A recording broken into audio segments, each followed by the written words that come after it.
Assalamualaikum warahmatullahi wabarakatuh. Perkenalkan, saya Rahmat Rafinzar, SIP MAP. Saya selaku dosen jurusan Ilmu Administrasi Publik Universitas Sriwijaya. Dalam kesempatan ini, saya akan menjelaskan terkait dengan proses pembelajaran dalam mata kuliah pengambilan keputusan. Pertama, terkait dengan kontrak belajar. Ada beberapa hal yang akan saya sampaikan terkait dengan kontrak belajar ini yang perlu dipatuhi oleh rekan-rekan ataupun adik-adik mahasiswa sekalian dalam proses belajar mengajar di mata kuliah pengambilan keputusan. Yang pertama terkait dengan perkuliahan dan kehadiran. Untuk mahasiswa di jurusan Ilmu Administrasi Publik dalam mata kuliah pengambilan keputusan, saya memberikan toleransi keterlambatan 15 menit dari jadwal yang telah ditentukan. Jadi selama proses belajar mengajar, ketika telah lebih dari 15 menit dari waktu yang ditentukan, maka mahasiswa tidak diperkenankan untuk masuk dalam proses belajar mengajar nantinya. Kemudian, hal yang wajib dibawa oleh mahasiswa dalam proses belajar mengajar, yang pertama adalah buku catatan yang pertama. Jadi setiap mahasiswa saya wajibkan untuk memiliki catatan perkuliahan terkait dengan mata kuliah. Jadi mahasiswa wajib membawa buku yang berisi tentang perkuliahan, boleh dengan satu dosen atau buku khusus untuk saya atau buku yang diperuntukkan untuk mata kuliah pengambilan keputusan. Dalam proses belajar mengajar nanti, saya akan mewajibkan mahasiswa untuk selalu memulai perkuliahan dan juga mengakhiri dengan doa bersama. Nah, kemudian terkait dengan penilaian, banyak hal yang akan saya perhatikan dalam proses penilaiannya. Saya akan menilai dari berbagai macam pendekatan, dari mulai tugas, kemudian rubrik keaktifan mahasiswa, laporan tugas, dan yang terpenting adalah kejujuran. Jadi mahasiswa selain mengerjakan tugas dengan instrumen yang telah diberikan, juga harus dilihat dari aspek kejujurannya. Dalam proses pembelajaran ini, selain menuntut mahasiswa harus memahami konteks terkait dengan mata kuliah, saya juga akan memberikan dan juga mewajibkan mahasiswa untuk mempelajari berbagai macam alat dukung dalam proses pembelajaran. Di antaranya adalah beberapa software yang kemudian akan digunakan dalam proses belajar mengajar saat ini. Yang pertama, saya ingin nanti mahasiswa mampu menguasai aplikasi ataupun software. Yang pertama adalah Turnitin, yang digunakan untuk mengecek plagiasi dari tugas-tugas mahasiswa. Artinya mahasiswa harus sudah mampu dituntut untuk mengerjakan tugas secara mandiri dan harus mampu membuatnya secara individu. Kemudian juga saya akan nanti meminta mahasiswa dalam proses belajar mengajar untuk mencari berbagai macam referensi pembelajaran, baik dari jurnal, kemudian jurnal internasional maupun jurnal nasional, dan juga beberapa literatur buku. Mahasiswa bisa memilih berbagai macam buku yang berkaitan dengan teori pengambilan keputusan. Dalam hal ini saya akan memberikan beberapa referensi yang dapat digunakan oleh mahasiswa dalam proses pembelajaran nantinya. Yang pertama adalah buku dari pokok-pokok teori pengambilan keputusan yang ditulis M. Iqbal Hasan.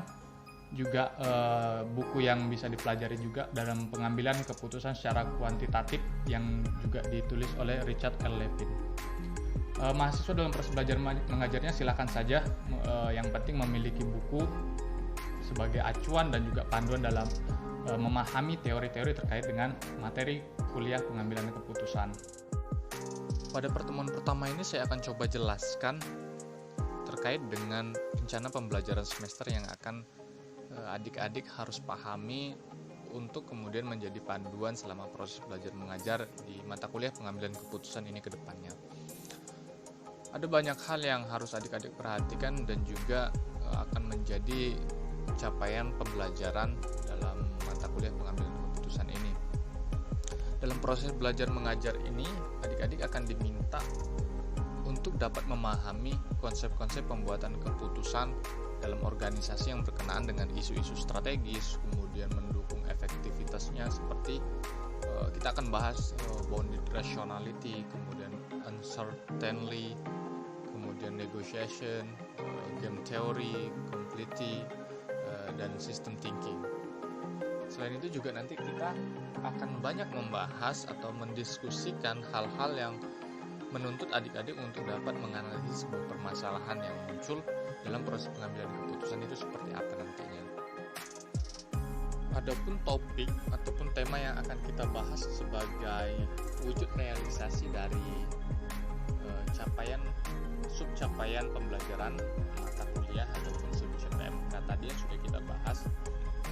Nanti kita akan banyak membahas di pertemuan-pertemuan berikutnya. Kita akan diskusikan terkait dengan teori rasionalitas terbatas itu seperti apa. Nanti adik-adik diminta untuk kita membahas teori rasionalitas itu seperti apa. Kemudian setelah itu nanti kita akan membahas bagaimana kita memetakan permasalahan yang ada dalam permasalahan publik tentunya berdasarkan metode keputusan analisis Fishbone. Itu akan kita bahas di pertemuan ketiga. Kemudian juga kita akan banyak membahas tentang cost benefit analisis, dan juga yang tadi sudah kita singgung, kita akan mempelajari terkait dengan metode keputusan berdasarkan hierarki prosesnya ataupun metode AHP, Analytical Hierarchy Process, di mana metode ini akan menggunakan sistem rankingan kebijakan berdasarkan nilai matematisnya. Nah, ini akan kita gunakan beberapa software yang dapat kita gunakan untuk pelajaran ataupun mempelajari metode ini. Kemudian juga kita akan banyak membahas tentang metode keputusan intuitif seperti apa. Kemudian juga kita akan membahas tentang konflik dalam pengambilan keputusan dalam perspektif game teori. Nah, kita akan bahas mendetail bagaimana konflik dalam pengambilan keputusan itu muncul, kemudian bagaimana cara kita menyelesaikan permasalahan yang muncul tersebut. Kemudian juga kita akan membahas terkait dengan komunikasi pengambilan keputusan itu seperti apa idealnya. Kemudian kita akan bahas ada komunikasi secara tradisional, kemudian juga kita akan membahas komunikasi dalam organisasi itu seperti apa. Nah, itu yang kemudian akan menjadi pembahasan kita dalam pertemuan-pertemuan berikutnya. Baik, selanjutnya saya akan jelaskan sedikit terkait dengan materi pembelajaran kita dalam mata kuliah pengambilan keputusan ini. Kita akan membahas tentang ruang lingkup dari pengambilan keputusan itu seperti apa. Nanti akan kita jelaskan secara singkat, kemudian nanti di akhir kita akan bahas, kita akan diskusikan dengan study case, ataupun nanti akan saya tampilkan beberapa kasus yang nanti saya akan meminta adik-adik untuk memaparkan hal tersebut berdasarkan apa yang sudah kita pelajari dari teori tadi. Nanti silakan saja kita diskusikan. Pertama adalah dalam mata kuliah pengambilan keputusan ini, di pertemuan pertama ini kita akan membahas terkait dengan ruang lingkup pengambilan keputusan. Banyak hal yang akan kita bahas pada sesi ini. Yang pertama adalah dalam sesi pertama ini kita akan banyak membahas terkait dengan ruang lingkup pengambilan keputusan. Nah, pada dasarnya konsep dari pengambilan keputusan ini secara sadar ataupun tidak sudah kita pelajari sejak dini. Setiap individu dari kita dituntut untuk mampu mengambil keputusan, baik untuk keputusan pribadi, baik yang sifatnya kecil, keputusan yang sifatnya kecil ataupun sifatnya pengambilan keputusan yang besar. Nah, namun pada dasarnya banyak teori-teori yang harus kita pelajari ketika kita ingin mengambil keputusan yang bersifat ataupun akan digunakan dalam sebuah institusi ataupun organisasi. Nah, dalam beberapa pertemuan ke depan akan kita bahas terkait dengan teori-teori dari pengambilan keputusan. Secara singkat kita akan belajar banyak tentang pengertian pengambilan keputusan, kemudian juga kita akan membahas fungsi dan tujuan pengambilan keputusan itu seperti apa idealnya. Dan juga kita akan singgung terkait dengan unsur-unsur pengambilan keputusan seperti apa. Dasar-dasar pengambilan keputusan, juga faktor-faktor yang akan mempengaruhi proses pengambilan keputusan. Dan juga nanti kita akan membahas jenis-jenis dalam proses pengambilan keputusan. Nah, di awal kita harus memahami terlebih dahulu seperti apa konsep dasar dari pengambilan keputusan. Baik, demikian perkuliahan kita. Demikian perkuliahan perdana kita pada mata kuliah pengambilan keputusan pada hari ini.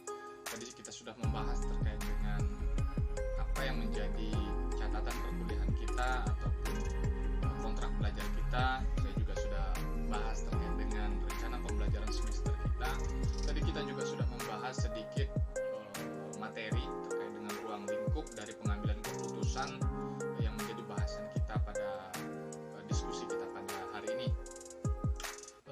Saya berharap nanti adik-adik bisa menambah wawasan secara mandiri, kemudian memperdalam wawasan keilmuan, terkhusus dalam bidang pengambilan keputusan.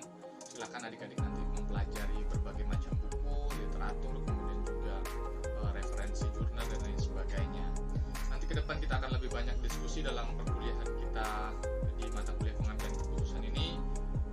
Selanjutnya kita akan lanjutkan diskusi di akhir nanti. Nanti akan kita lihat bagaimana tanggapan adik-adik terkait dengan apa yang menjadi pembahasan kita pada pagi hari ini. Demikian perkuliahan kita pada pagi hari ini. Saya ucapkan terima kasih. Kita lanjutkan pada sesi diskusi nanti. Demikian saya akhiri. Wassalamualaikum warahmatullahi wabarakatuh. Selamat pagi.